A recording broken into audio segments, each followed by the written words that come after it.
Chérie, à partir de ma prochaine paie, nous allons gérer notre argent séparément. J'en ai marre de t'entretenir, m'a déclaré mon mari. J'ai accepté avec joie. Et quand ma belle famille, qui venait toujours manger à l'œil jusqu'à s'en faire péter la panse, est entrée dans la cuisine, ils ont mis de face à la scène qu'ils m'ont découverte. Camille s'est réveillée à 6h du matin au son de son alarme. Même si le soleil ne s'était pas encore levé sur la ligne d'horizon glaciale de Paris, elle n'aimait pas commencer sa journée dans la précipitation. Elle s'est levée doucement pour ne pas réveiller son mari, Julien. Elle a enfilé un peignoir et s'est dirigée vers la salle de bain. L'éclaboussure d'eau froide sur son visage a finalement réveillé. Elle avait 31 ans et avait passé les 8 dernières années à travailler pour une grande multinationale de logistique à la Défense. Elle avait commencé comme simple coordinatrice et était maintenant à la tête de l'équipe de fret internationale. Son salaire s'élevait à 6 000 € net par mois, avec des primes trimestrielles atteignant parfois 2 500 €. C'était un poste très stressant, avec des imprévus constants, des conteneurs bloqués à la douane, des documents mal remplis, des fournisseurs qui ne respectaient pas les délais. Mais Camille avait le don de prendre des décisions rapides et de trouver des solutions à n'importe quel problème. Elle est allée dans la cuisine, a allumé la machine à l'expresso et a sorti les ingrédients du petit déjeuner du réfrigérateur. Cuisiner était sa façon de décompresser après une dure journée. En coupant des légumes ou en pétrissant de la pâte, son esprit se reposait des appels interminables et des emails. Le week-end, elle pouvait passer jusqu'à 5 heures dans la cuisine à expérimenter de nouvelles recettes, ce qui lui procurait une joie sincère. Julien est apparu dans la cuisine vers 7 heures du matin, endormi et ébouriffé. Il travaillait comme dessinateur-projeteur dans une entreprise de bâtiment et gagnait environ 3 500 € net par mois. À Paris, c'était un salaire très correct et stable. Lorsqu'il s'était marié il y a 5 ans, Camille avait été très claire sur sa position, il n'y aurait pas de rôle traditionnel lié au genre, et elle n'avait aucune intention de devenir une femme au foyer classique. Julien avait hoché la tête à l'époque, sans trop y prêter attention. Il semblait même surpris qu'elle aborde le sujet. Mais la vie a suivi son cours, et Camille a naturellement pris en charge toutes les tâches ménagères, non par obligation, mais parce qu'elle aimait ça. Elle se sentait apaisée quand la maison était propre et bien rangée, et la cuisine était devenue son passe-temps principal. Julien ne l'avait jamais exigé. Il l'avait simplement pris pour acquis. Le petit déjeuner de ce matin consistait en une tartine de pain au levain avec de l'avocat, du saumon fumé et un verre de jus d'orange pressé. Julien a mangé en silence, faisant défiler les actualités sur son téléphone. Camille a terminé son café et a regardé son mari. Il semblait perdu dans ses pensées, mais elle n'a pas insisté. Chacun a droit à son jardin secret. Après le petit déjeuner, Julien a été le premier à partir. Il avait une réunion à 9h. Camille est restée une demi-heure de plus pour remplir le lave-vaisselle, essuyer les plans de travail et lancer une machine de linge. Elle faisait tout mécaniquement, rapidement et sans effort. Sa journée au bureau s'est terminée avec le chaos habituel. Un fournisseur à Taïwan avait retardé une expédition de composants, l'obligeant à trouver des itinéraires de fret alternatifs. 3 appels vidéo, des dizaines de mails et une coordination intense avec le courtier en douane plus tard, le problème était résolu juste à temps pour la pause déjeuner. Monsieur Martin, son directeur, a simplement hoché la tête avec satisfaction. Il n'était plus surpris par la capacité de Camille à naviguer dans les situations les plus complexes. Ce soir-là, elle s'est arrêtée à la grande épicerie près de chez eux. Le lendemain, c'était samedi, le jour où la famille de Julien venait toujours déjeuner. C'était un rituel instauré il y a 3 ans lorsque le frère de Julien, Maxime, avait eu son 3e enfant. Maxime avait 38 ans et sa femme, Élodie, en avait 34. Leurs enfants étaient nés de façon très rapprochée, et ils avaient maintenant 2 jeunes garçons et une fille de 4 ans. Élodie avait toujours l'air épuisée de s'en occuper 24 heures sur 24, et Maxime était toujours stressé par le travail. C'est à ce moment-là que Julien et la mère de Maxime, Chantal, avaient suggéré qu'ils se réunissent tous les samedis chez Camille et Julien. Leur appartement était plus grand et Camille était une cuisinière incroyable, cela donnerait à Élodie un jour le réquilibre des fourneaux. Camille ne s'y était pas opposée. Elle aimait cuisiner pour beaucoup de monde, voir leur visage satisfait et recevoir des compliments. Elle a rempli son caddie, une magnifique côte de bœuf, des légumes vieux de saison, un grand sachet de jeunes pousses, de la crème fleurette, 3 types de fromage affiné, de la farine de haute qualité pour faire des légères maisons, et des fruits comme des pommes, des poires et du raisin. Pour le dessert, des framboises et myrtilles fraîches, du chocolat belge, des œufs et du lait.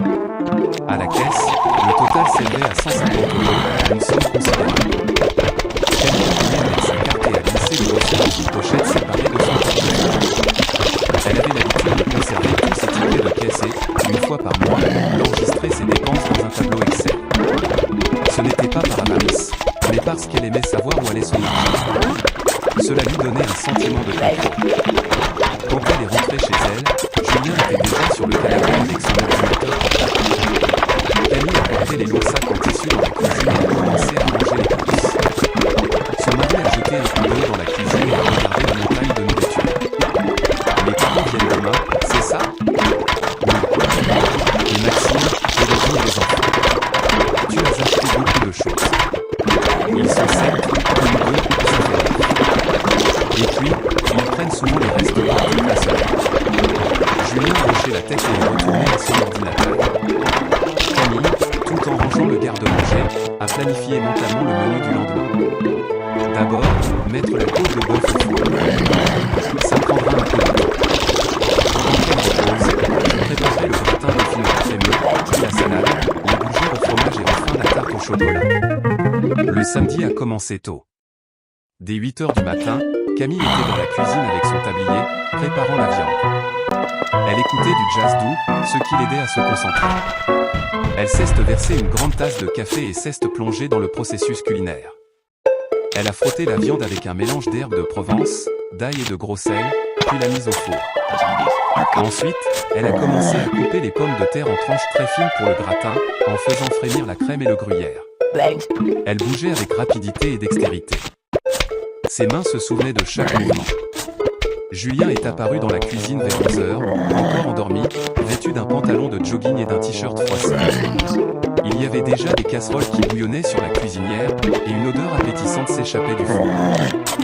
Besoin d'aide pour quelque chose? Tu peux mettre la table dans la salle à manger? Les bons sets de table sont dans le tiroir du haut. Il est parti docilement chercher les assiettes et les couverts. Camille fouettait la crème pour la table.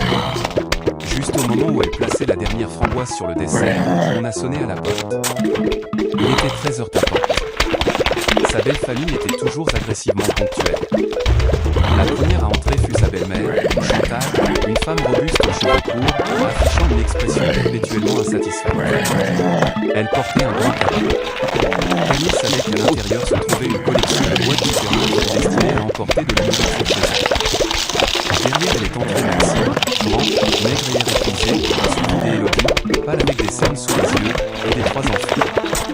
Les garçons ont couru directement dans la chambre d'amis où étaient rangés les jouets, tandis que la petite fille s'agrippait à la jambe de sa mère. Camille a commencé à apporter le plat de service à table.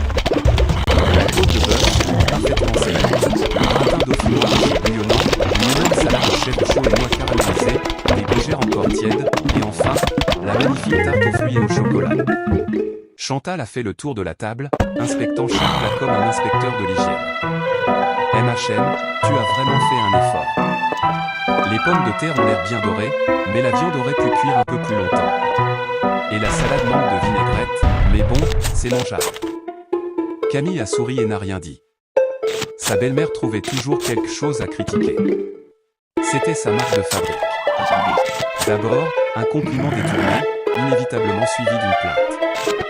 Avant, ça ne la dérangeait pas, mais aujourd'hui, pour une raison quelconque, ça la piquait. Le repas a été bruyant et s'est éternisé. Les enfants couraient entre les pièces et on a dû leur crier dessus 10 fois pour qu'ils s'assoient. Le plus jeune a refusé de manger autre chose que du pain. Les adultes ont parlé de leur propre vie. Maxime s'est plaint de son travail. Son patron exigeait l'impossible, les délais approchaient et son équipe n'était pas performante. Élodie a discrètement vidé son sac concernant un conflit avec la TSEM de l'école maternelle. Selon elle, ne surveillait pas bien les enfants. Chantal s'est lamentée sur sa pension de retraite fixe. On ne peut pas survivre avec cet argent, disait-elle. Les prix augmentent tous les jours, ma pauvre fille. Julien est resté la plupart du temps silencieux, ajoutant un commentaire entre ici et là. Camille était silencieuse aussi, les observant. D'habitude, elle adorait voir les gens apprécier sa nourriture, mais aujourd'hui, ce plaisir avait disparu. Après le repas, quand tout le monde était repris et adossé à sa chaise, Chantal, comme sur des roulettes, a sorti les tupperwares de son cabas. Des grands, des petits. Elle a commencé méthodiquement à emballer les restes. Un énorme morceau de viande dans l'un, tout ce qui restait de gratin dans l'autre, la moitié de la salade, le reste des végétaux. Camille a regardait en silence comment la nourriture dans laquelle elle avait investi 5 ans et près de 150 € était emballée. Avant, elle pensait que c'était normal. Elle se disait qu'il valait mieux que la famille l'emporte plutôt que le gaspiller. Avec 3 enfants, ils auraient des dîners pour la moitié de la semaine. Mais aujourd'hui, en regardant sa belle-mère remplir une boîte en plastique, elle a ressenti une pointe d'irritation. C'était peut-être le commentaire sur la viande, et la vinaigrette, ou juste l'accumulation de ses propres montagnes. La famille est partie vers 18h. Julien a aidé à débarrasser la table et à remplir le lave-vaisselle. Camille a essuyé les plans de travail et a mis le tout petit reste de nourriture dans le réfrigérateur, de quoi leur faire un dîner léger pour elle et Julien. Ce soir-là, quand tout a été enfin rangé et qu'elle a pu se reposer, Camille s'est assise devant son ordinateur et a ouvert les tableaux de budget qu'elle tenait depuis des années. C'était une habitude de l'époque de ses études et d'argent se faisait rare. Elle a enregistré les 150 € de courses de la veille. Puis, par pure curiosité, elle a commencé à regarder les onglets des mois précédents, vérifiant les coûts des dîners de famille du week-end. 130 €, 145 €, 160 €, 120 €, 170 €. Les chiffres se mélangeaient. Camille a ouvert l'application calculatrice et a commencé à additionner. Au cours de la seule année écoulée, elle avait dépensé plus de 1 000 € strictement pour les repas du week-end de la famille de Julien. Elle s'est adossée à sa chaise, fixant les côtes. Plus de 8 000 €. Et cela n'incluait pas leurs courses habituelles pour eux deux, les factures d'électricité, les produits d'entretien, les vêtements, les cadeaux d'anniversaire et de Noël. Camille ne s'était jamais arrêtée pour calculer exactement combien elle dépensait exclusivement pour la famille de son mari. Elle achetait, cuisinait et appréciait le processus. Mais maintenant, en voyant ce chiffre noir sur blanc, quelque chose a changé en elle. Elle ne ressentait ni rage ni ressentiment. Camille n'était pas sujet à la colère explosive. Elle considérait cela inefficace et comme une perte d'énergie. Mais elle avait le sentiment très net que l'équilibre était profondément rompu. Elle investissait de l'argent, du temps et des efforts, et en retour, elle recevait des critiques sur la cuisson des rôtis. Mais ce n'était qu'une pensée passagère. Camille a fermé l'ordinateur, s'est tiré le dos et s'est levé pour prendre un dîner léger pour elle et Julien, une petite salade et le reste de viande. Julien était dans le salon en train de regarder un match de foot. Elle s'est frottée et s'est assise à côté de lui. La journée s'est terminée comme d'habitude. La semaine suivante, Camille a remarqué que Julien était perdu dans ses pensées. Il rentrait du travail, mangeait en silence, lui restait sur son téléphone, fronçant les sourcils et lisant des articles probablement. Camille n'a pas prêté beaucoup d'attention. Tout le monde a ses propres soucis. Le mercredi soir, avant le dîner, Julien a soudainement pris la parole. Et Laurent m'a raconté une histoire de c'est qui Laurent? Un nouveau qui a rejoint notre bureau d'études hier. Il est divorcé, Camille de Julien continuant à regarder sa sœur. Et qu'est-ce qu'il a dit? Il me parlait de son divorce. Quand ils ont divisé leurs biens, sa femme a eu la moitié de la maison, même si elle n'avait pas travaillé depuis 5 ans, elle restait juste à la maison. Et en plus de ça, elle voulait une prestation compensatoire, juste pour elle, pas pour la pension alimentaire des enfants. Tu imagines? Ça arrive. Eh bien, il dit que sa plus grosse erreur était d'avoir un compte en ligne. Puisque tout l'argent était mis en commun, le juge a décidé qu'elle avait droit à la moitié de tout. Camille a levé les yeux de son assiette et a croisé les regard de son mari. Et pourquoi tu me racontes ça? Je partage juste son expérience. Il dit que s'il avait géré l'argent séparément, le divorce aurait été beaucoup plus propre. Chacun garde son argent. Elle n'aurait rien pu réclamer. Je vois. En fait, il pense que de nos jours, c'est plus intelligent pour les couples de garder leurs finances complètement séparées. Chacun est responsable de ses propres affaires. Tu sais ce que tu dépenses et où. Pas de perte de contrôle. Camille a terminé sa salade en silence et s'est essuyé la bouche avec une serviette. Julien, si tu as quelque chose à me dire, dis-le-moi directement. N'utilise pas les histoires de ton collègue. Non, c'est juste quelque chose à quoi je pensais. D'accord. Elle s'est levée et a apporté son assiette dans les pieds. S'il n'était pas prêt à le lui dire en face, elle n'allait pas le forcer. Camille détestait les sous-entendus et l'agressivité passive. S'il voulait quelque chose, il le dirait. Sinon, tant pis. Le lendemain, jeudi, Julien est rentré à la maison tout aussi pensif. Camille préparait du saumon au four avec du citron et du romarin. Il s'est assis à l'îlot de cuisine avec son téléphone, les sourcils froncés en lisant. En passant derrière lui, Camille a jeté un coup d'œil à l'écran. C'était un article sur l'indépendance financière dans les mariages modernes. Elle n'a rien dit et a continué à cuisiner. Après le dîner, Julien est allé dans le salon pendant qu'elle faisait la vaisselle. Par l'encadrement de la porte, elle l'a vu taper dans la barre de recherche de son ordinateur. Camille savait que son mari préparait le terrain pour quelque chose. Une idée avait germé dans sa tête et il allait bientôt la formuler. Elle n'allait pas le brusquer. Elle le laisserait tirer ses propres conclusions et le dire de sa propre voix. Le vendredi a été calme. Camille a dû rester tard au bureau pour terminer un rapport trimestriel pour la direction. Elle est rentrée chez elle épuisée vers 22h. Julien lui a réchauffé un reste de lasagne. Ils ont mangé en silence devant la télévision et se sont couchés tôt. Le samedi matin a recommencé avec les préparatifs pour la famille. Camille s'est levée à 8h, a bu son café et a conduit jusqu'à une excellente poissonnerie de quartier. Elle avait décidé de préparer un bar de ligne en croûte de sel. Elle voulait essayer cette recette depuis un moment. Elle a regardé les étals, choisissant le poisson le plus frais. Le bar était cher, environ 40 € le kilo. Elle en a acheté un énorme de 2 kilos. Elle est ensuite allée chercher des légumes bio, des herbes fraîches, des fromages affinés et de la crème épaisse. Le total s'est élevé à 140 €. De retour à la maison, la magie a commencé. Elle a nettoyé le bar, l'a farci de rondelles de citron et d'aneth, et l'a enterré complètement sous une épaisse couche de gros sel humidifié. Elle l'a mis au four. En accompagnement, elle a préparé un risotto aux champignons et bois, 3 salades différentes et une citronnade maison à la menthe. À 13h, la table était parfaitement dressée. La famille est arrivée à leur pile. Chantal est allée directement dans la cuisine, reniflant l'air. Ça sent le poisson. Tu as fait du bar? Avec le prix que ça coûte? Camille n'a pas répondu, occupée à transférer une salade dans un joli saladier. Sa belle-mère est restée à 2 secondes, puis a erré dans le salon. Le repas a commencé comme d'habitude. Tout le monde a fait l'éloge du poisson. Le bar était exquis, tendre, juteux et parfaitement assaisonné. Même les enfants l'ont dévoré. Élodie a demandé la recette. Maxime a mangé en silence, mais avait l'air profondément satisfait.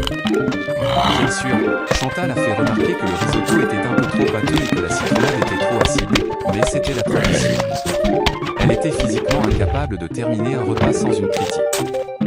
Camille a écouté, pensant au fait qu'elle avait dépensé 140 € et 5 heures de son samedi, et que sa récompense était une plainte sur la texture du riz. Quand tout le monde eut fini le dessert, Chantal a cherché ses tupperwares dans son sac. Mais avant de commencer à emballer la nourriture, elle s'est soudainement tournée vers Camille. Camille, savais-tu que beaucoup de jeunes couples de nos jours gèrent leur argent séparément? Camille, qui débarrassait les assiettes vides, s'est arrêtée et a regardé sa belle-mère droit dans les yeux. L'argent séparé? Oui, chacun gère sa propre paie. On dit que c'est très pratique. Pratique pour qui? Pour vous deux. Pense-y. Si un couple partage son argent, les conflits éclatent facilement. L'un dépense plus, l'autre dépense moins, et la réponse est nulle. Si vous gérez votre propre argent, chacun est responsable de lui-même et il dispute. Camille a posé lentement la pile d'assiette sur la table. Vous avez vu ça? Sur Internet. Il y a plein d'articles sur l'indépendance financière dans le mariage. Jen est envoyé un à Julien et il m'a dit n'est-ce pas, chérie? Julien, assis à l'autre bout de la table, est devenu rouge d'ivoire et a hoché la tête. Camille a souri sans dire un mot. Son esprit était froid et d'une clarté cristalline. Soudain, elle a vu le tableau dansant. Chantal avait planté la main dans la tête de Julien. Il l'avait ressassé, avait consulté son collègue écrit pour son finance et avait lu des articles en ligne. Et maintenant, sa mère attendait le sujet devant tout le monde pour forcer la décision. Je vois. C'était tout, a dit Camille. Chantal, encouragée par le manque d'opposition apparent de sa belle-fille, a continué. J'ai lu un super article qui disait que les comptes communs sont ouverts du passé. À l'époque, comme les femmes ne travaillaient pas et restaient à la maison, on mettait l'argent en commun. Mais maintenant, travaillez tous les deux, n'est-il pas logique d'être financièrement indépendant? C'est la façon moderne de faire, tu sais. Oui, très moderne, a convenu doucement Camille. Sa belle-mère, s'attendant à plus d'enthousiasme, ne cesse pas arrêter. Toi, Camille, tu travailles dur et tu gagnes ton propre argent. Pourquoi Julien et toi n'essayeriez-vous pas? Chacun garde son propre argent sans avoir à s'expliquer à qui que ce soit. C'est la liberté absolue. Camille a hoché la tête, a pris les assiettes et s'est dirigée vers la cuisine. Derrière elle, elle a entendu Chantal, l'air incroyablement suffisant, commencer à remplir ses tupperwares. Une moitié entière de bar, tout le reste du risotto, des salades et un pichet de citronnade. De la nourriture pour toute la semaine pour la famille de Maxime. La famille est partie tard. Julien a débarrassé la table en silence pendant que Camille remplissait le lave-vaisselle, également en silence. Ils ne se sont pas parlé. Chacun était perdu dans ses propres pensées. Quand la cuisine a été impeccable, Camille est allée dans son bureau, a allumé son ordinateur et a ouvert son dossier financier. Elle a sorti une boîte à chaussures pleine de reçus de l'année écoulée, les a étalés, a ouvert son application bancaire, a téléchargé tous ses relevés de cartes de crédit et a commencé à faire les comptes. Les dîners du week-end pour la famille de Julien, 8 000 € par an, rien qu'en courses. Les courses habituelles pour eux deux, 6 500 € par an. Les charges, électricité, eau, gaz, internet, 2 400 € par an. Divisé par deux, cela devrait faire 1 200 € chacun. Produits d'entretien et articles pour la maison, 1 000 € par an. Vêtements, Camille Chaguier simplement mais acheter des pièces de qualité conçues pour durer, 1 500 € par an. Cadeaux familiaux, pour l'anniversaire de Chantal, elle achetait généralement un cadeau à 150 €, pour Maxime, 100 €, pour Élodie, 80 €, pour chacun des 3 enfants, 50 €. En ajoutant Noël et les cadeaux pour ses propres parents, le chiffre annuel tournait autour de 2 500 €. Camille a créé un tableau Excel détaillé décomposant tout par catégorie. Ensuite, elle a regardé les totaux. Sur ses 6 000 € de salaire net mensuel, presque tout son argent allait aux dépenses besoin. Il lui restait peut-être 400 € à dépenser pour des cafés, des cosmétiques ou des petits plaisirs personnels. Julien, sur ses 3 500 € de salaire net, contribuait à hauteur d'exactement 150 € sur le compte commun pour les factures et ajoutait peut-être 2 cents ou 300 € par mois pour les courses si Camille le lui demandait spécifiquement. Très occasionnellement, il achetait un gros appareil électroménager comme un aspirateur ou un micro-ondes, mais c'était une fois par an. Le reste, plus de 2 800 € chaque mois, il le dépensait entièrement pour lui-même, pour les gadgets technologiques qu'il adorait. Il achetait un nouvel iPhone ou une montre connectée tous les 6 mois. Tous les vendredis, il sortait avec ses amis pour regarder le sport et boire des bières artisanales, claquant 80 € par soirée. Et il subventionnait lourdement sa mère, Chantal, qui lui demandait constamment de l'argent parce que sa retraite n'était pas suffisante, que ce soit pour réparer une fenêtre ou juste parce qu'elle voulait de l'argent de poche. Camille a enregistré le fichier Excel et a fermé l'ordinateur portable. Elle s'est levée, s'est étirée et est allée dans la cuisine pour se faire une tisane à la camomille. Elle s'est assise près de la fenêtre en regardant les lumières de la ville. Les finances séparées, la méthode moderne, chacun responsable de ses propres affaires. C'était une idée intéressante, et il serait encore plus intéressant de voir combien de temps Julien tiendrait quand elle accepterait réellement. Camille a pris une gorgée de sa tisane et a souri. Elle n'était ni en colère ni blessée. Elle pensait simplement qu'une expérience fascinante était sur le point de commencer, et que les résultats seraient très révélateurs. La semaine suivante, Julien semblait encore plus agité. Il a essayé de dire quelque chose à plusieurs reprises, mais a fait marche arrière. Camille l'observait avec la curiosité unique d'un scientifique étudiant un bras de laboratoire juste avant un test crucial. Le mardi soir, il a de nouveau parlé de son collègue Laurent. Et, Laurent m'a montré un article aujourd'hui sur l'indépendance financière des conjoints. C'était vraiment convaincant. Ça disait que quand un couple partage l'argent, souvent une personne commence à avoir l'impression que l'autre profite d'elle. Comme si l'un travaillait pour apporter de l'argent dans la famille, et que l'autre en bénéficiait simplement. Camille, qui coupait des tomates en dés, n'a pas quitté sa planche à découper des yeux. As-tu ressenti ça en toi? Non, bien sûr que non. Mais théoriquement, ça pourrait arriver. Théoriquement, beaucoup de choses peuvent arriver. Concrètement, quel est le problème? Julien s'est tué. Camille savait qu'il voulait continuer, mais ne savait pas comment. Elle n'a offert aucune aide. Qu'il mette de l'ordre dans ses propres pensées et le dise lui. Le mercredi, il est rentré plus tôt que d'habitude. Camille n'était pas encore revenue d'une réunion avec un prestataire. Quand elle est entrée vers 20h, Julien était assis sur le canapé, l'ordinateur portable fermé, attendant clairement. Camille a préparé une dîner rapide, des linguines et crevettes. Ils ont mangé en silence. Puis elle a voulu prendre une douche. Quand elle est sortie, Julien était toujours sur le canapé, triturant nerveusement un coussin. Camille, il faut qu'on parle. Elle s'est assise dans le fauteuil en face de lui, resserrant son peignoir. Ses cheveux étaient encore nus. Elle a regardé son mari et a attendu. J'ai beaucoup réfléchi dernièrement à notre vie, à la façon dont nous vivons et à l'argent. Camille est restée silencieuse. Et je pense que nous devons apporter quelques changements à la façon dont nous gérons notre budget. Quel changement? Julien a dégluti difficilement et cesse de pincer l'arête du nez. Camille connaissait ce type. Il le faisait quand il était incroyablement anxieux. Je pense que nous devrions commencer à gérer notre argent séparément. C'est plus moderne. C'est plus juste. Chacun est responsable de son propre argent, et comme ça nous élimine les conflits potentiels. Avons-nous des conflits concernant l'argent? Non, mais on pourrait en avoir à l'avenir. Je vois. Donc, tu veux que nous éliminions nos finances pour éviter des conflits qui n'existent pas, mais qui peuvent théoriquement exister? Julien a balbutié. Eh bien, oui. Et ça nous donne de la liberté. Chacun dépense son argent comme il souhaite sans avoir à s'expliquer. Quand t'aille-je déjà demandé de t'expliquer ce que tu dépenses? Tu ne l'as pas fait, mais... Alors pourquoi as-tu besoin de cette liberté? Julien est resté silencieux un instant, puis, comme terrifié à l'idée de perdre son courage, a tout lâché d'un coup. Chérie, à partir de cette paire, nous allons gérer notre argent séparément. J'ai les marre de t'entretenir. Silence de mort.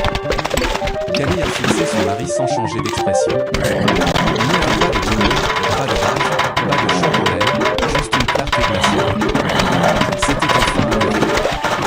Julien avait prononcé des mots qui lui brûlaient le cerveau depuis des semaines.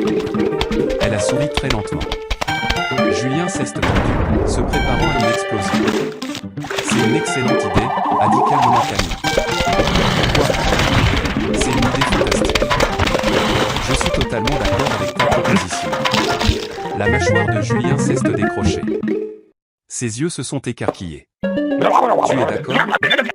Absolument. Gérer l'argent séparément, c'est très moderne et juste. Chacun est responsable de ce qui lui appartient. C'est équitable, tu ne trouves pas? Ouais, bien sûr. Alors commençons demain. Aucune raison d'attendre. Julien est resté assis là, bouche bée. Il s'était clairement préparé à une énorme dispute. Il était prêt pour les larmes, les cris, les tentatives de culpabilisation. Il avait répété ses propres arguments, et ce qu'il a obtenu, c'est une adhésion immédiate et enthousiaste. Vraiment? Ça ne te dérange pas? Pourquoi ça me dérangerait? Tu as tout à fait raison. Tout le monde devrait être financièrement indépendant. Demain marque le début d'une nouvelle vie. Je suis tellement content que tu l'aies suggéré. Camille cesse de lever, s'est approchée de lui et l'a embrassé légèrement sur la joue. Bonne nuit, chérie. Je me lève tôt demain. Elle est entrée dans la chambre, laissant Julien complètement déconcerté sur le canapé. Il ne savait pas s'il devait célébrer ou paniquer. Il ne s'attendait absolument pas à cette réaction. Camille s'est allongée dans son lit avec les yeux. Elle se sentait parfaitement calme et patiente. Julien voulait des finances séparées. Eh bien, il allait avoir exactement cela, avec toutes les conséquences qui ont été. Demain, une nouvelle vie allait commencer, et ça allait être explosif. Camille n'était pas folle de rage.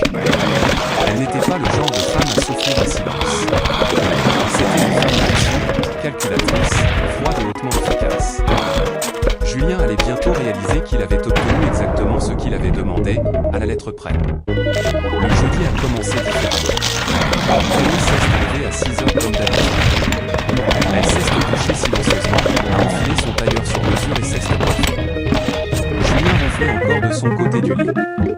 Dans la cuisine, Elle a mis en marche la cafetière et a sorti de la nourriture du réfrigérateur, mais pas les ingrédients pour un petit déjeuner pour deux. Aujourd'hui, elle n'a cuisiné que pour elle-même. Elle a cassé 3 œufs dans un bol, a ajouté un peu de lait et une pincée de sel, et a versé le tout dans une poêle chaude. Pendant que l'omelette cuisait, elle a tranché un demi-avocat et l'a disposé sur une tranche de pain au levain artisanal.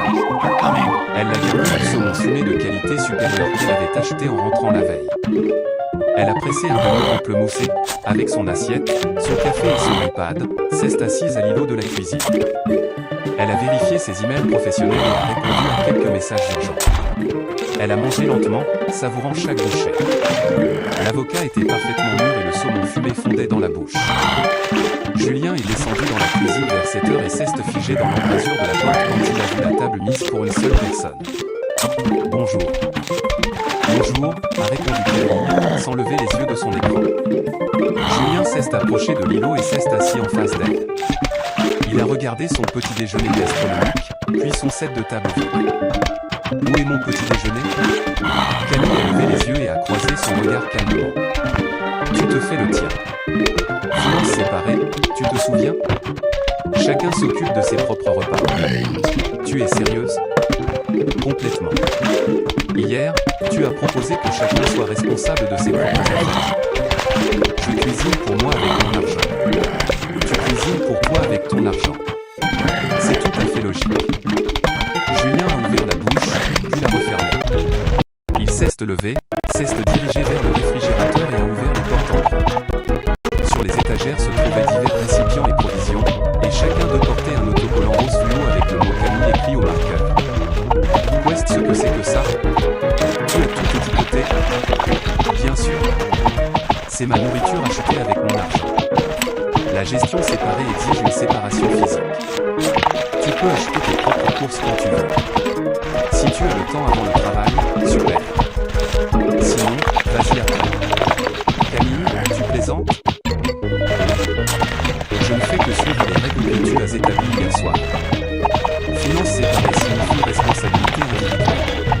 Ou voulais-tu dire autre chose?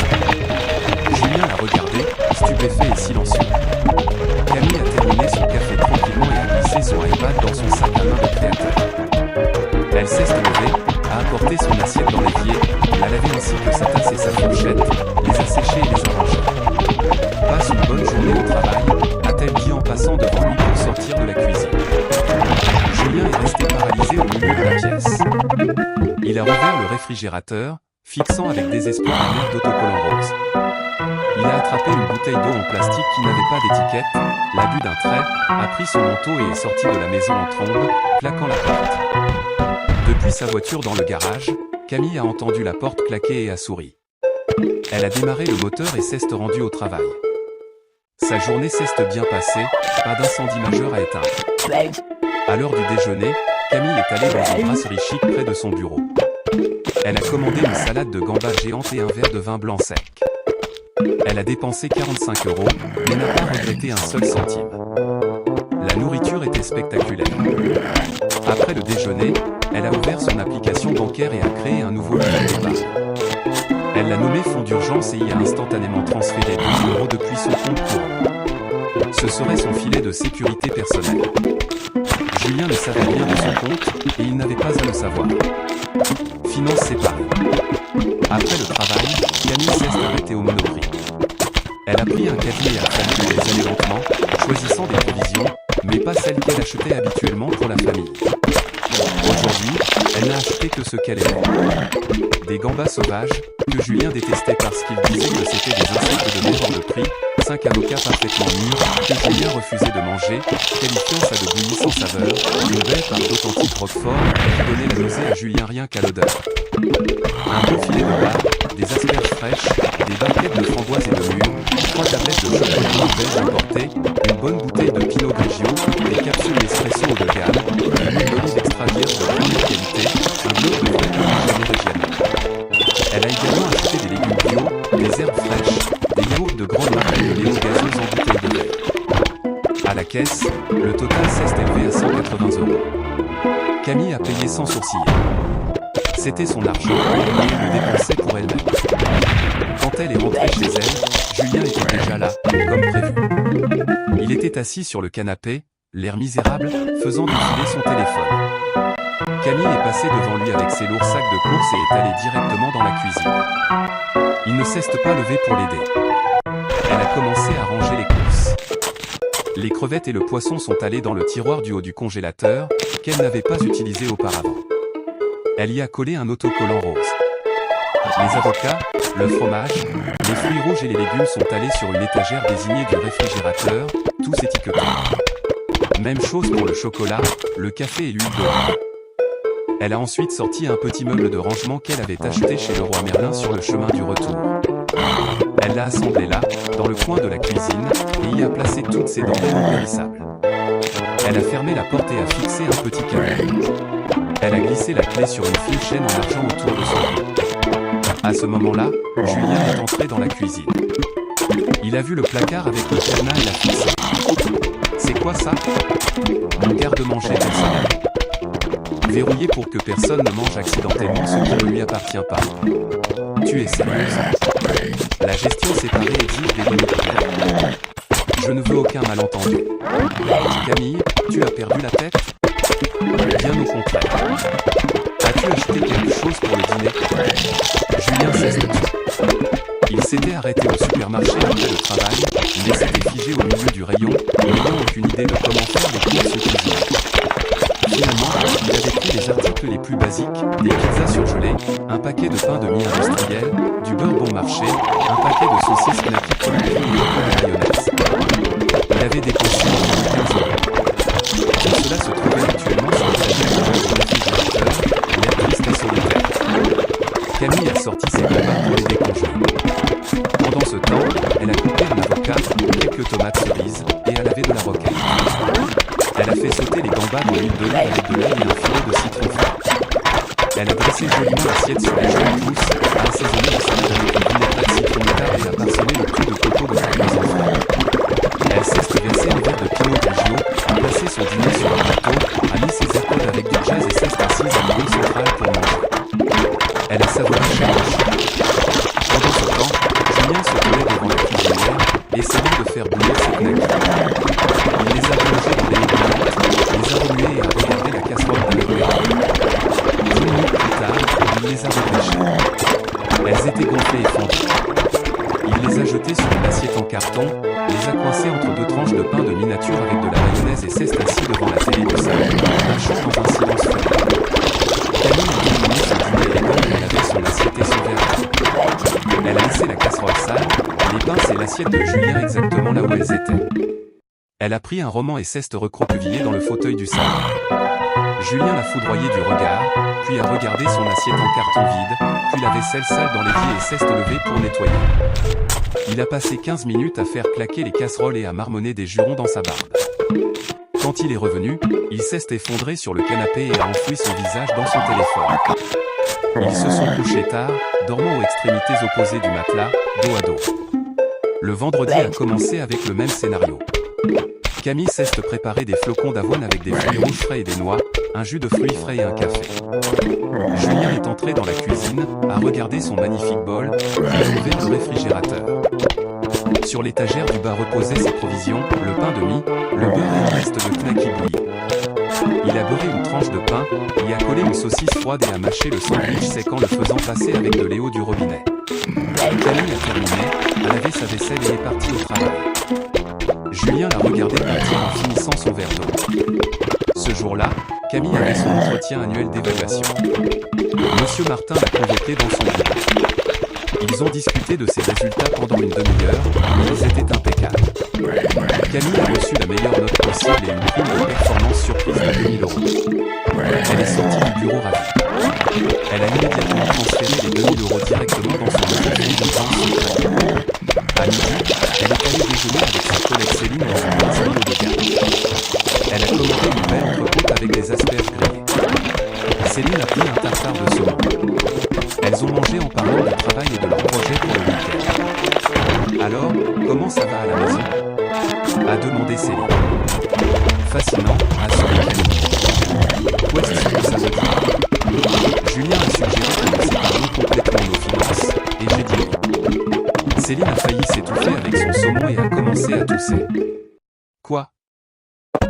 séparés? Ouais. Depuis hier, chacun est responsable de sa propre vie. Et comment ça se passe? Merveilleusement bien. Je ne cuisine que pour moi, je n'achète que mes propres courses. Et il fait pareil. Voyons combien de temps il tient. Céline a éclaté de rire. Tu es impitoyable. J'adore. Alors, comment s'en sort-il? 2 jours. Hier il a mangé des knackis bouillis explosés, et aujourd'hui il a pris une knacky froide sur du pain de mie pour le petit déjeuner. Et toi?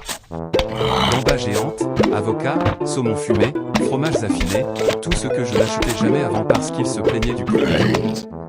Tant mieux pour toi. Peut-être qu'il en tirera une leçon. Elles ont fini de manger et ont commandé des expressos.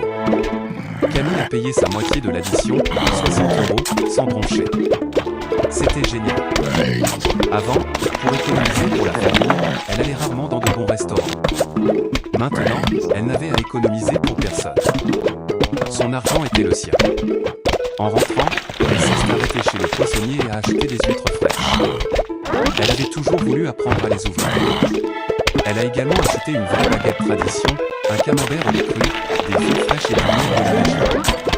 Elle a dépensé 75 €. Quand elle est arrivée, Julien était sur le canapé, affamé et furieux.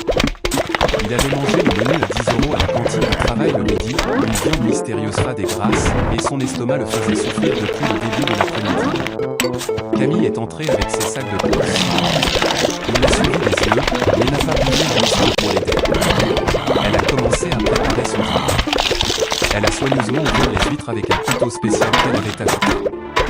Elle les a disposées sur un plateau de glace pilé avec un quartier de citron. Elle a tranché la baguette, l'a fait cuire au four et a disposé du camembert rôti, les figues et le miel sur une planche. Elle s'est versé un verre de vin blanc, s'est assise à l'îlot central et a mis sa musique douce. Elle a goûté une huître. Iodée, beurrée, parfaite. Suivi d'une gorgée de vin. Le paradis. Julien est entré dans la cuisine et a observé la scène. Les huîtres sur la glace, le fromage rôti, le vin. Il mourait de faim. Dans le frigo, il n'y avait que du pain de mie et des saucisses dont il était déjà dérangé. Camille. Elle a levé les yeux. Oui. On peut arrêter ça maintenant? Arrêter quoi? Tout ça. Ce truc de finance, revenu juste après le Julien, ça fait exactement 2 jours. C'est toi qui as proposé ça. Tu as dit que c'était moderne et juste. Je ne pensais pas que tu prendrais ça autant au pied de la lettre. Et comment voulais-tu que je le prenne? Tu as proposé de séparer notre argent, et j'ai accepté. Maintenant, nous gérons notre argent séparément. Chacun est responsable de ses affaires. Ce n'est pas ce que je voulais dire. Alors, voici ce que tu voulais dire. Julien a ouvert la bouche, mais l'a refermée aussitôt. Il ne trouvait aucune réponse qui ne lui fasse pas passer pour un monstre. Il a fait demi-tour et est sorti de la cuisine. Camille a terminé ses huîtres et son vin, a lavé sa vaisselle et est allé dans le salon pour regarder Netflix. Julien est resté assis sur le canapé, foudroyant le regard et affamé. Finalement, il cesse de lever et est allé dans la cuisine. Elle a entendu le cliquetis des poêles et a senti l'odeur de l'huile bouillie. 20 minutes plus tard, il est revenu avec une assiette d'œufs brouillés qui ressemblait à du caoutchouc blanc. Il les a mangés avec un regard noir. Samedi. Le jour où Camille se levait normalement à l'aube pour commencer à préparer un festin massif pour sa belle-famille. Aujourd'hui, elle a fait la grasse matinée jusqu'à 10 h. Elle est restée au lit à faire défiler TikTok. Pas de précipitation. Julien s'est étiré aussi, vers 10 h. Il est entré dans le salon, s'est étiré, a baillé, puis s'est soudainement figé. Mes parents viennent aujourd'hui. Camille était affalée sur le canapé, lisant aussi le grand format. Je mène ce voie. Tu vas commencer à cuisiner. Julien est resté paralysé au milieu de la pièce. Comment ça? Je veux dire, nous gérons notre argent séparément. Je ne cuisine pas pour des invités qui ne sont pas les miens. Tes parents sont ta responsabilité. Si tu veux les nourrir, tu cuisines ou tu commandes à manger. Camille, tu ne peux pas faire ça. Pourquoi? C'est la famille. Tu as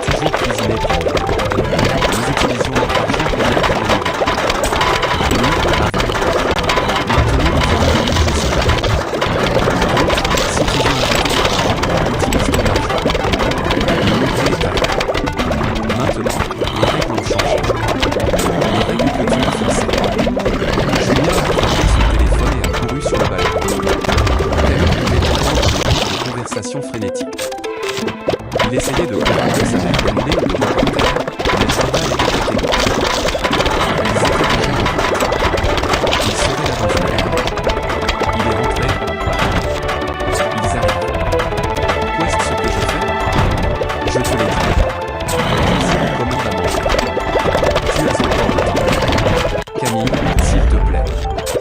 Donne-moi un conseil. Je n'ai jamais cuisiné pour autant de temps. Internet a des millions de recettes, ou appelle un restaurant. Je suis sûr que quelqu'un peut livrer en 1 heure. Mais se faire livrer, ça coûte cher. Cuisiner, c'est moins cher. Aide-moi, là. C'est ton choix.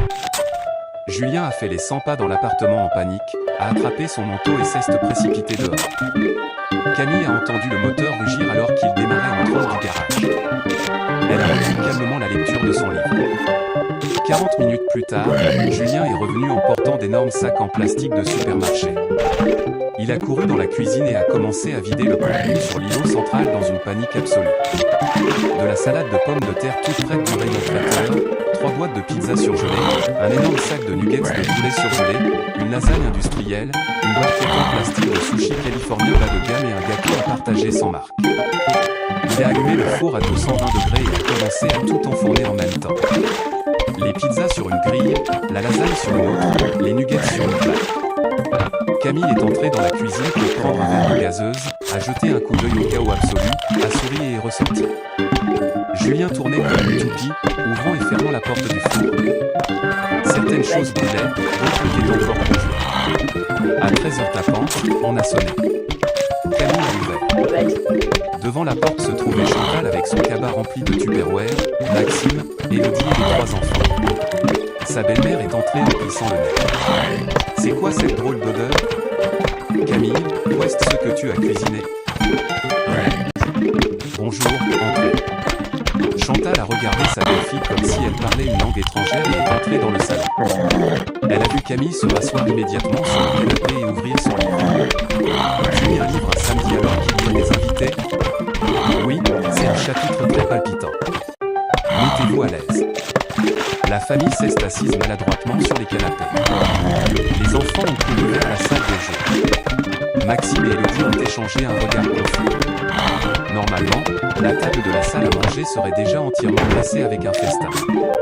Aujourd'hui, la salle à manger était complètement vide. Julien est sorti de la cuisine en transpirant à grosses gouttes, le visage rouge et arraché. C'est prêt. Tout est prêt. Je vais mettre la table. Il a commencé à apporter la nourriture. La salade de pommes de terre industrielle a été posée sur la table dans sa barquette en plastique d'origine. Les pizzas étaient calcinées sur les bords et crues au milieu. Les nuggets de poulet étaient roussis à l'extérieur et froids à l'intérieur. La lasagne était une bouillie tiède. Les sushis suintaient dans leur barquette. Il a jeté des assiettes en carton. Chantal a fixé le festin avec une horreur absolue. Mon fils, c'est toi qui as cuisiné ça?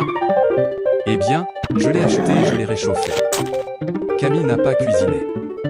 Sa mère s'est tournée vers Camille. Et pourquoi donc, grand Dieu?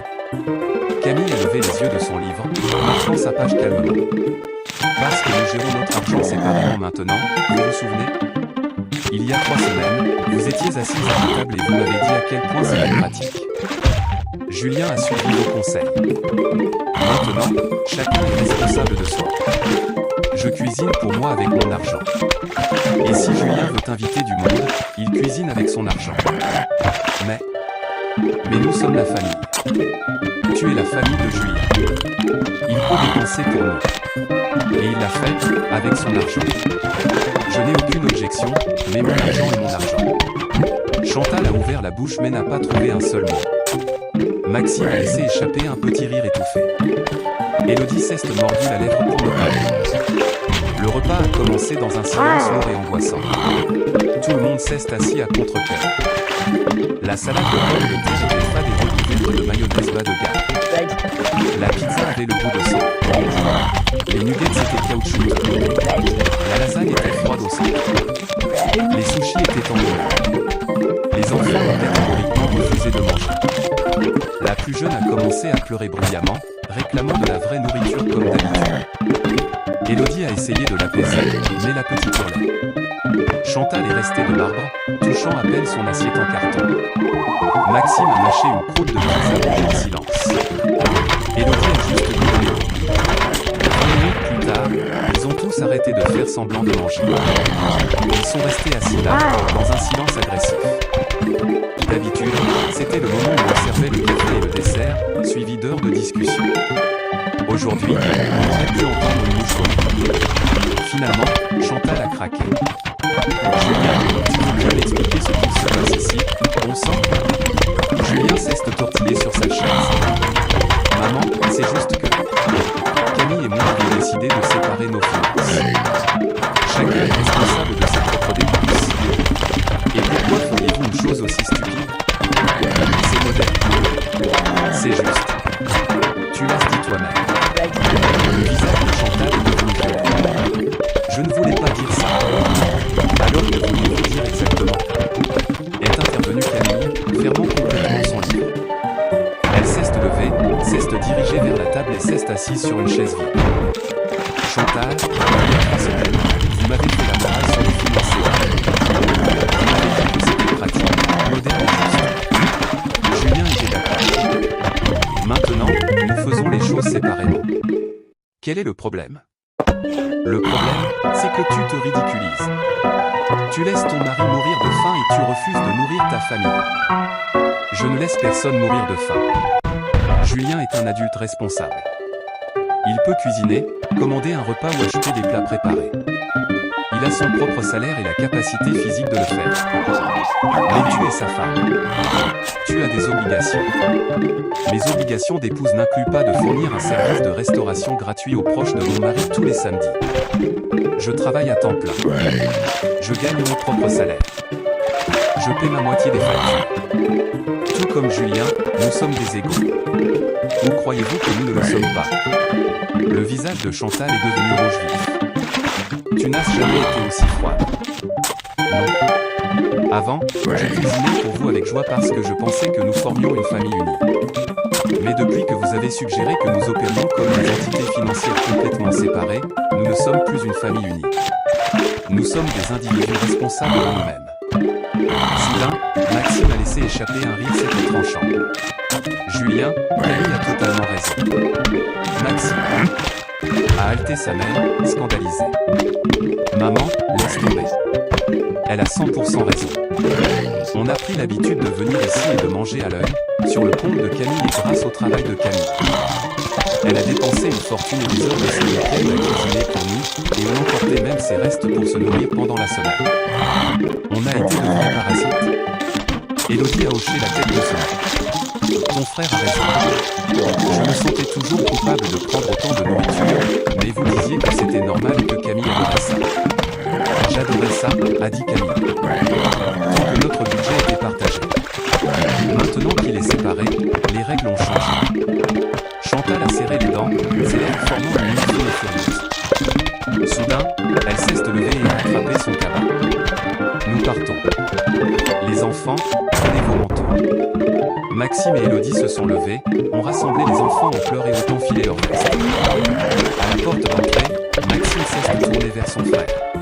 Julien, réfléchis bien à ce que tu es en train de faire. Camille n'est pas la méchante de l'histoire. C'est toi qui as commencé ce jeu hier. La porte d'entrée cesse de refermer avec un clic. Julien est resté seul dans la salle à manger, regardant la nourriture désastreuse et cachée, les assiettes en carton sale et la porte fermée. Puis il a regardé Camille. Elle était retournée sur le canapé, avait ouvert son livre à son marque-page et avait repris sa lecture. Camille, s'il te plaît, dis-moi qu'on peut arrêter ça maintenant. Revenu à la situation d'avant, Julien, ça fait 3 jours. Tu abandonnes déjà l'indépendance financière que tu as supplié d'avoir? Je n'abandonne pas, c'est juste que je réalise que c'est mal. Qu'est-ce ce qui est mal, exactement? Qu'on mange des repas complètement séparés. On est un couple marié, on devrait faire les choses ensemble. Alors pourquoi as-tu exigé des finances séparées? Julien est resté silencieux. Tu as écouté ton pote Laurent, dont l'ex-femme l'a plumé. Et tu as écouté ta mère, qui a planté cette graine dans ton cerveau. Et tu as sincèrement pensé que je profitais de toi. Que je dilapidais ton argent durement gagné.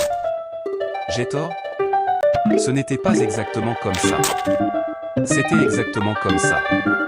Tu pensais que séparer notre argent te donnerait un contrôle total. Que si je dépensais seulement mon argent et que tu dépensais seulement le tien, tout serait parfait. Mais tu n'as jamais pensé qu'avoir des finances séparées signifie avoir des vies séparées. Une responsabilité individuelle complète dans chaque aspect de la gestion d'une maison. Julien s'est effondré sur le canapé et a enfoui son visage dans ses mains. J'ai été un idiot fini. Oui, c'est vrai. Mais tu peux arranger ça. Il a levé les yeux, plein d'espoir désespéré. Tu me pardonnes? Il est beaucoup trop tôt pour parler de pardon. D'abord, tu dois comprendre pleinement ce que tu as fait. Camille a posé son livre, est allée dans son bureau et est revenue avec son ordinateur portable. Elle s'est assise à côté de lui et a ouvert son grand fichier Excel de budget. Regarde, ce sont les dépenses de ménage pour les 12 derniers mois.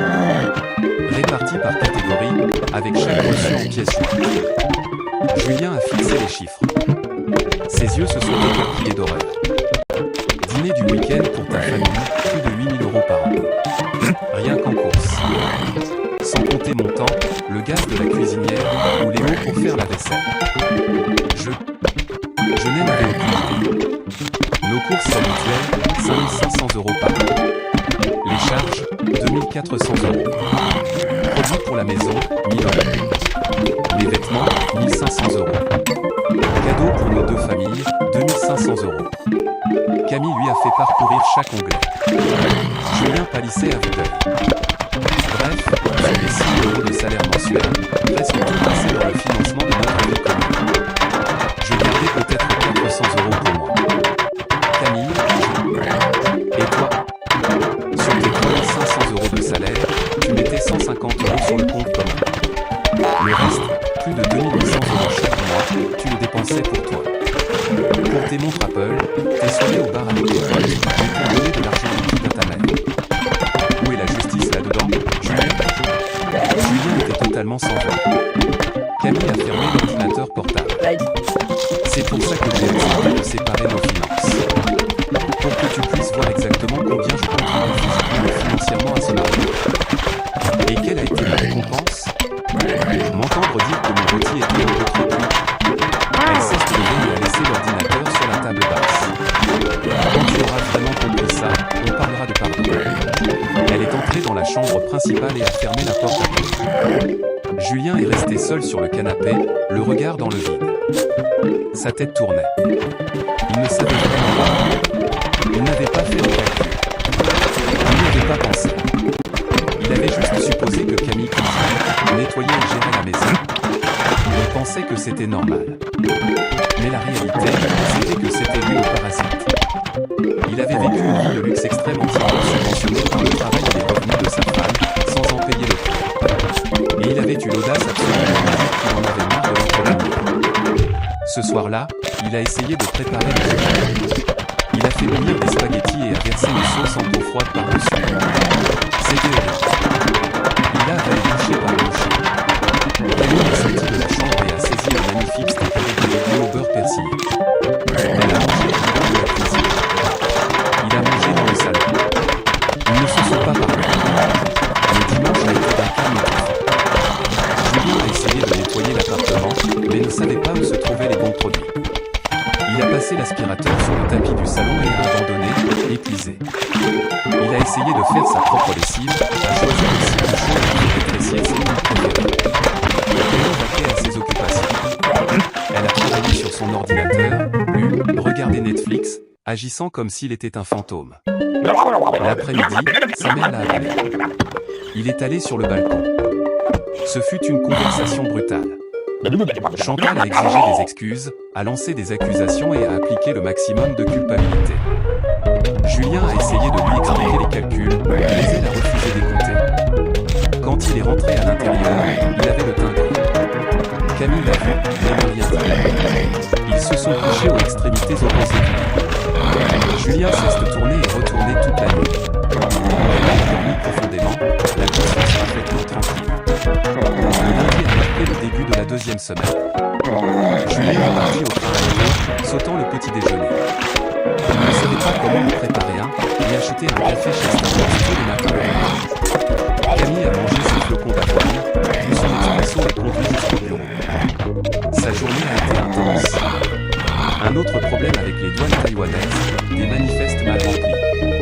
Camille a passé 3 heures au téléphone, envoyant des emails. déjeuner, elle a mangé à la cantine de l'entreprise avec le responsable de la comptabilité. Elles ont parlé du travail de la météo parisienne. Camille n'a pas soufflé mot de cette part. Elle ne lavait jamais son linge sale en public.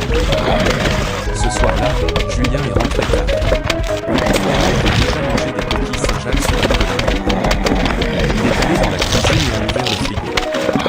Sur son étagère se trouvait le reste du pain de mie et mie, Nagui Twist. Il avait oublié de faire des courses. Il a attrapé une tranche de pain, a pris une bouchée et a mâché l'amidon sec, le faisant passer avec de l'eau du robinet.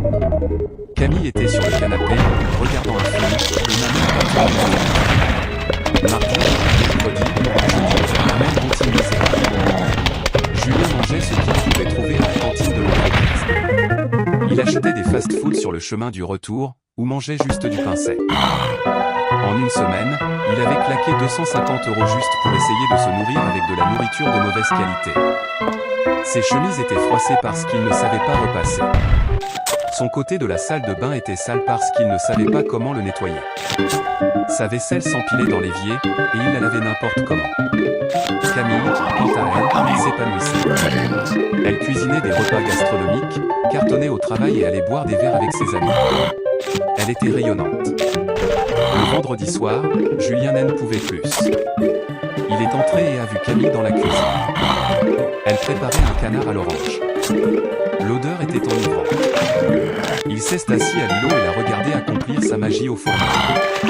Finalement, il a parlé d'une voix brisée. Camille, tu peux parler une minute ? Elle s'est retournée. Je t'écoute. Je suis désolé. Je suis si profondément et sincèrement désolé. Je réalise tout maintenant. J'avais complètement tort. J'ai été incroyablement égoïste. Je t'aille prise pour acquise, et je n'ai pas estimé à sa juste valeur une seule chose de ce que tu as fait. Continue. Je veux qu'on revienne à comme on était avant, avec un budget commun, un mariage normal, sans cette séparation horrible et froide. Camille a éteint le feu, s'est essuyé les mains sur un torchon en lin et s'est assise en face de lui. Très bien. Mais à mes conditions. N'importe lesquelles. Je continuerai à tenir un registre strict de toutes les dépenses. Tu auras un accès total pour voir exactement où va chaque centime, à tout moment. Transparence financière totale. D'accord. Les dîners du week-end avec ta famille ont lieu exactement une fois par mois, pas toutes les semaines. Et nous discutons du menu au préalable. C'est compris ? Oui. Plus de Tupperware. Je cuisine pour le repas à cette table. Ce n'est pas un service de plat à emporter gratuit pour qu'ils remplissent le frigo. D'accord. Tu n'apporteras plus jamais les conseils toxiques d'hommes aigris que l'on aura dans notre mariage. Si nous avons un problème, tu m'aimes parle directement, pas à tes collègues. Je le promets. Camille a fait une pause, sa voix descendant d'un ton, mortellement sérieuse. Et enfin, tu vas reconnaître verbalement que je ne suis pas une sangsue que tu entretiens. Je suis ton partenaire à part égale. Je contribue tout autant à cette famille que toi, si ce n'est beaucoup plus. Je sais. Mon Dieu, je le sais maintenant. Je le reconnais totalement. Alors d'accord. Nous repassons à un budget commun. Julien a pris pour la serrer dans ses bras. Camille l'a arrêté avec la paume de sa main sur sa poitrine. Attends. Je te pardonne, mais je n'oublie pas. Les mots que tu m'as dit, que tu en avais marre de m'entretenir, ces mots resteront gravés en moi pour toujours. Camille, je ne le pensais pas, j'étais juste stupide. Je sais que tu l'as été, mais les mots sont sortis de ta bouche. Et maintenant je saurai toujours que dans un moment de crise artificielle, au lieu de me soutenir, tu m'as faussement accusé. Et cela a changé quelque chose entre nous de façon permanente. Elle s'est levée, est retournée à la cuisinière et a repris sa cuisson, mais cette fois, elle a sorti un deuxième extrait de canard. Julien est resté assis à l'îlot, une boule froide se formant dans son estomac. Il a réalisé qu'il avait brisé un pilier fondamental de leur mariage, et qu'il en était entièrement responsable. Avance rapide jusqu'à la semaine suivante. Malgré la conversation dans la cuisine, Camille n'avait pas encore totalement fusionné les comptes. Elle l'a regardé avec des yeux froids et calculateurs. Il est trop tôt, Julien. Tu ne comprends toujours pas complètement. Il a essayé de la supplier, mais elle est restée inflexible. L'application malicieuse des finances séparées a continué. Julien continuait de survivre grâce au fast-food et au terrible déjeuner de la cantine. Ses vêtements étaient froissés, ses espaces étaient en désordre. Il brûlait son argent à un rythme alarmant, et pourtant sa qualité de vie n'avait jamais été aussi basse. Camille continuait de prospérer, repas gastronomiques, tenue parfaite, et un compte en banque bien rempli. Le lundi de la 3e semaine, le téléphone de Julien a sonné. C'était sa mère. Julien, nous venons samedi. Samedi, je veux vous voir. Il sait se figer, le téléphone pressé contre son oreille. Maman, et si vous ne veniez pas? L'ambiance est vraiment tendue en ce moment. Quelle ambiance? On ne peut pas visiter la maison de notre propre fils? On sera là à 13h pour le déjeuner, comme d'habitude. Maman, il n'y a pas. Pas de mais. À samedi. Clique. Julien a fixé son écran éteint avec terreur. Qu'allait-il faire? Camille ne cuisinerait absolument pas, et il n'avait aucune idée de comment nourrir cette personne. Ce soir-là, il a essayé d'aborder le sujet. Camille, mes parents et Maxime viennent samedi. Elle lisait son livre. Elle n'a pas levé les yeux. Je sais. Je t'ai entendu sur le balcon hier. Tu vas m'aider? Non. Camille, s'il te plaît. Juste cette fois. Elle a fermé son livre et l'a regardé dans les yeux. Julien, nous avons des finances séparées. Ta famille, ta responsabilité. C'est la moindre des choses. Mais je ne sais pas cuisiner. Apprends. Comment? Fais appel à un traiteur. Tu as des options. Camille. Non, Julien. Je suis très sérieuse.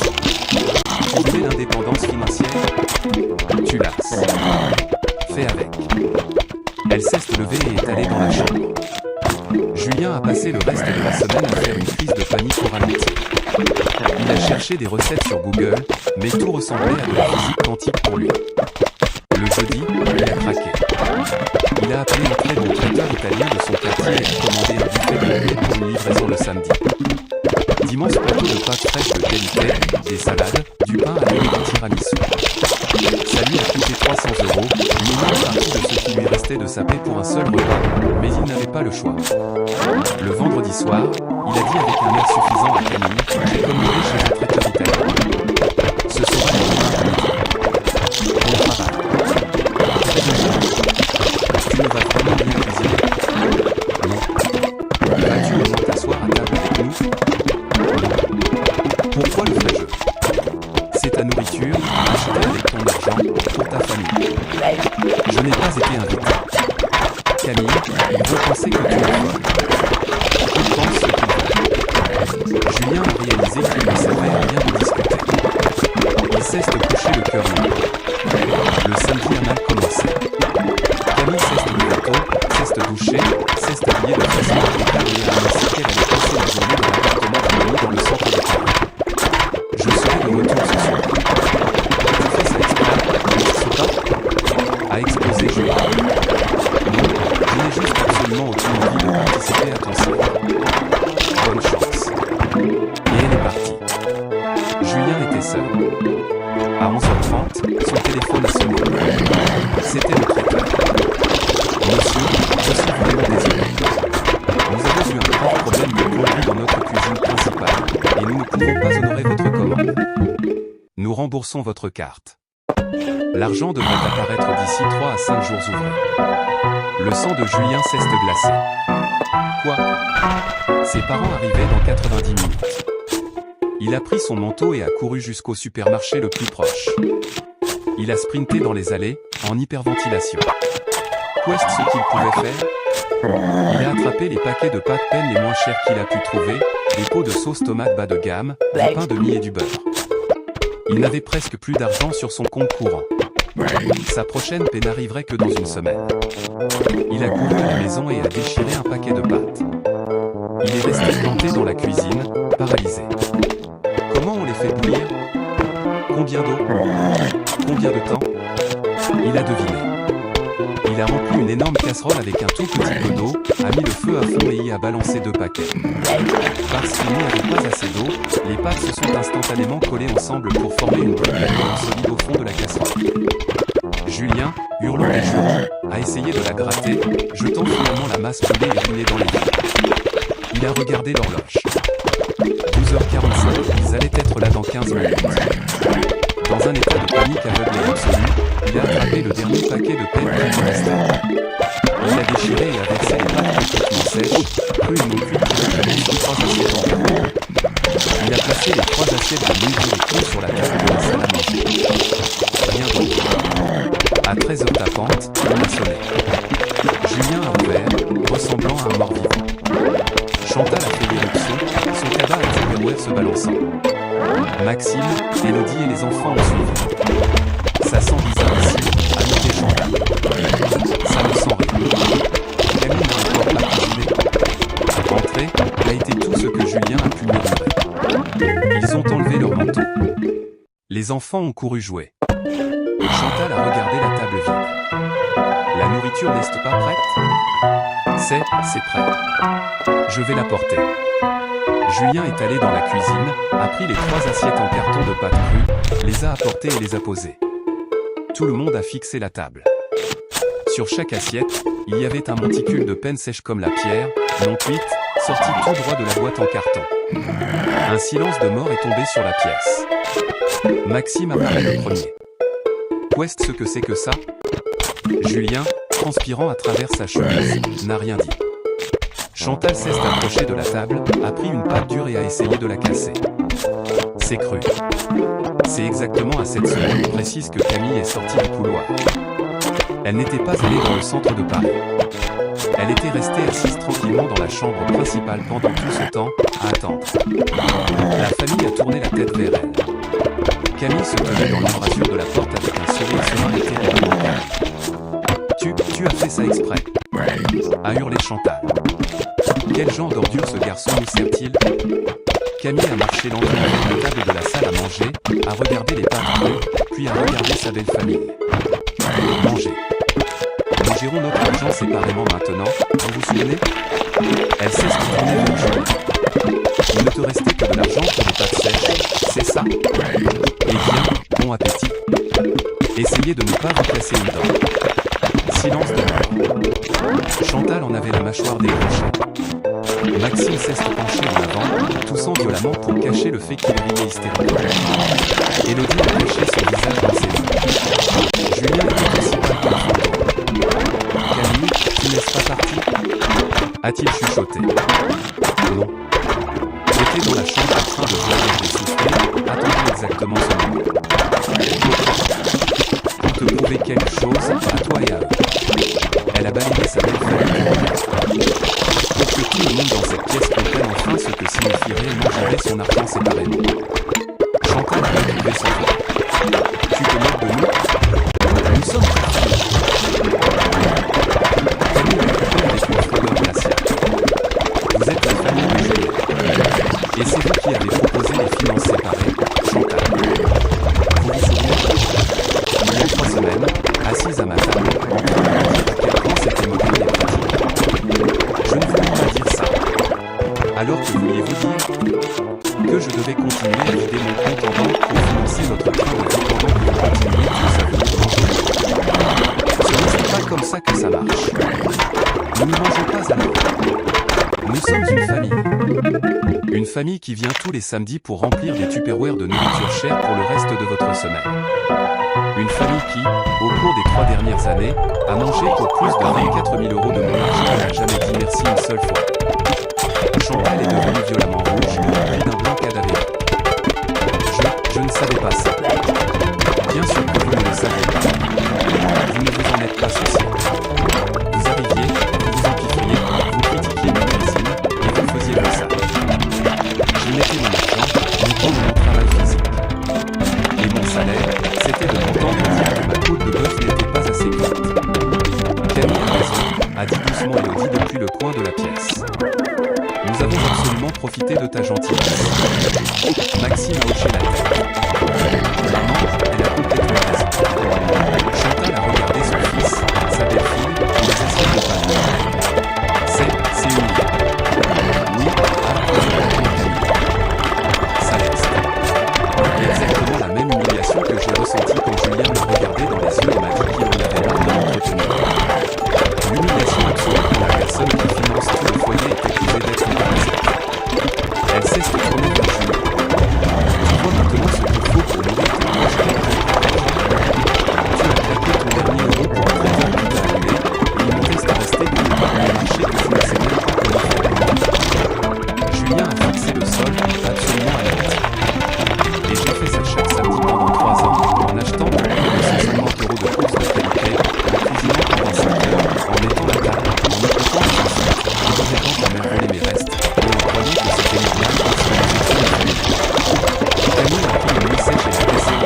Il a joint les mains dans un grand désespoir. Revenons à quoi il était. Je vois tout maintenant. Je vais t'estimer à ta juste valeur. Je n'écouterai plus Laurent. Je n'écouterai plus sa mère. Je te supplie, pardonne-moi. Camille a regardé en attendant moins de la 15 minutes. La pièce entière a retenu son souffle, attendant que la lame du rouleau tombe. Lève-toi, Julien. Il cesse de précipiter sur ses pieds. Son visage est baigné de larmes. Ses yeux injectés de sang. Je te pardonne.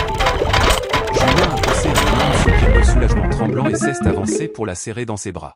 Elle a levé la main, l'arrêtant net dans son élan. Mais avec des conditions.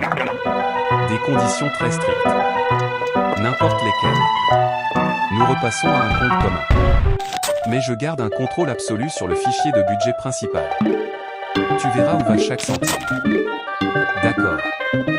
Les dîners de famille du week-end ont lieu exactement une fois par mois. Pas plus. Et nous nous mettons d'accord à l'avance. D'accord. Fini les tupperwares. Jamais plus. Vous mangez ce qu'il y a sur la table. Si vous voulez des plats à emporter, vous allez au restaurant et vous payez. Chantal a tressailli d'indignation, mais Maxime a posé une main lourde sur son épaule. Maman, tais-toi. C'est tout à fait juste. Julien a hoché la tête frénétiquement. C'est d'accord. Tu ne prendras plus jamais de conseils conjugaux en dehors de cette maison. Si tu as un problème, tu m'en parles directement. Je le jure. Camille a fait une pause, sa voix descendant dans un registre d'un sérieux mortel. Et enfin, tu vas reconnaître à voix haute que je ne suis pas à ta charge. Je suis ta partenaire à part égale. Je contribue bien plus à ce foyer que toi. Et tu respecteras cela. Julien, qui pleurait ouvertement maintenant, a hoché la tête avec ferveur. Oui. Oui. Je le jure. Tu fais tout pour nous. Tu es la meilleure chose qui me soit jamais arrivée. Je suis tellement désolé. Camille a soupiré. Bien. À partir de lundi, les finances redeviennent communes. Julien cesse d'élancer en avant et la serrer fort dans ses bras. Elle lui a tapoté le dos, mais sa posture était raide. Elle l'a doucement repoussé et cesse de tourner vers sa belle famille. Chantal, je ne suis pas rancunière. Mais à l'avenir, s'il te plaît, ne dispensez pas de conseils conjugaux quand vous n'avez absolument aucune idée des réalités financières de la situation. Vous avez failli détruire mon mariage. Sa belle-mère, complètement humiliée, a fixé le sol. Je suis désolé, Camille. Je ne pensais pas que ça mènerait à ça. Je sais que vous ne le pensiez pas, c'est pour ça que je passe l'éponge. Élodie cesse d'approcher et a serré Camille très fort dans ses bras. Merci de nous avoir nourris toutes ces années. Nous avons été affreux. Maxime cesse d'approcher ensuite. Camille, tu es une vraie dure à cuire. Tu nous as tous donné une leçon brutale mais totalement nécessaire. Juste à ce moment-là, les enfants sont sortis en courant de la salle de jeu et se sont arrêtés, fixant les adultes en pleurs. La plus jeune fille a regardé la table. Où est la nourriture? Au point il n'y a que des bâtons qui croquent. Tout le monde cesse de regarder. L'absurdité totale de la tension cesse de briser, et des rires sincères ont éclaté dans la pièce. Camille a souri doucement et cesse de diriger vers la cuisine. Je vais préparer un petit truc rapide. Les enfants n'ont pas à souffrir de la stupidité des adultes. Elle a déverrouillé son garde-manger privé. En 30 minutes, elle avait préparé des omelettes laveuses aux épinards et aux gruyères, tranché une baguette fraîche et disposé un magnifique plateau de charcuterie. Un repas simple mais incroyablement réconfortant. Ils se sont tous assis à table et ont mangé. L'atmosphère était étrange, pas hostile, mais pas exactement chaleureuse non plus. C'était une transition. Après le déjeuner, la famille ne cesse de pas attarder. Ils ont mis les manteaux aux enfants. À la porte, Chantal a serré maladroitement Camille dans ses bras. Merci de nous avoir pardonné. Et Julien, tu es une femme très forte. Je ne tolère simplement pas l'injustice, Chantal. Tu as raison. Ils sont partis. La porte cesse de fermer avec un clic. Julien et Camille étaient enfin seuls. Il l'a regardé avec de grands yeux coupables. Camille, tu m'as vraiment pardonné? Oui, Julien. Je t'aille pardonné. Alors, tout va redevenir comme avant.